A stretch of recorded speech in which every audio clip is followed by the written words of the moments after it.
So we've spent a lot of time, and that was one of the first discussions we sat down with Smoky, was to say it takes too long to get medication for our patients, and it takes too long for us to get them into outpatient services.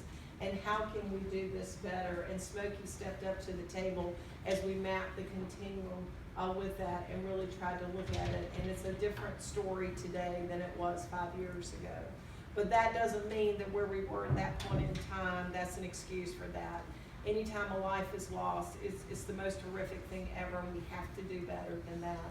So it has been a whole change in our process. We have workers in every week, going through our patients, talking about the plan of care, when they're ready to go back into the community, and how we do that warm handoff toward that transition, and how we make that come together. And that is one of our quality indicators, again, as we look at that responsibility for all of our providers. So I cannot heartfelt just sympathy for you and thoughts with this, but this is something that we have said as a system we can do better, and we have done better, and we need to do even better than what we're doing today, because we can't have those delays and we can't have that disconnect, because again, that's what I was talking about, really mapping the experience for a patient or their family all the way through the process, because it just doesn't stop. It's not like fixing a broken leg, etc. This is a different type of care design that we have to do, and that's what we've been recreating and being innovative with. So I would just jump in and first say, our stories are very similar, and that's why I'm at NAMI. So we would welcome you actually to our organization, because we are the families who live with the consequences of the care system as it is. We know that changes are being made. My condolences and heartfelt go out to you. We actually have programs that specifically address survivors of suicide. And so we would love to chat more with you and get you connected to us. Part of what happens for families is that when we lose someone, we don't necessarily know what to do. So we get mad at the hospital. They should have known, they could have known. The should have, would have, could have stuff is part of the grief process for us.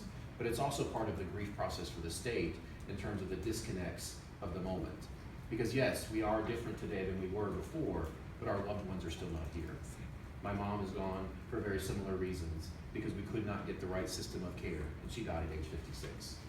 So what I would say is that part of what our job as advocates to do is to continually remind policymakers far above our organizations, but the folks who live on Jones Street in Raleigh, which is one of the reasons why I spend lots of time down there, I feel like I live there, so that those folks remember that every policy decision is affecting a family, and that family has a name and a story. And part of our responsibility is to talk to them about the disconnects of what we think is going on. We can't stop every tragic situation, unfortunately, but we know that we can do better by learning from tragic situations. So again, we would welcome you into NAMI. We would love to have you be a part of us, because that's what we do best, is telling the story and talking about how we can do things differently as a state. And I'll be thinking about you this week. Amy, let me just say, I just really appreciate so much your story, and thank you so much. I can't imagine what it would be like to stand up in a public meeting and share that story. You were a very brave woman, and you're making us today absolutely remember to stay committed to do this better. So thank you very much. Thank you, I appreciate it.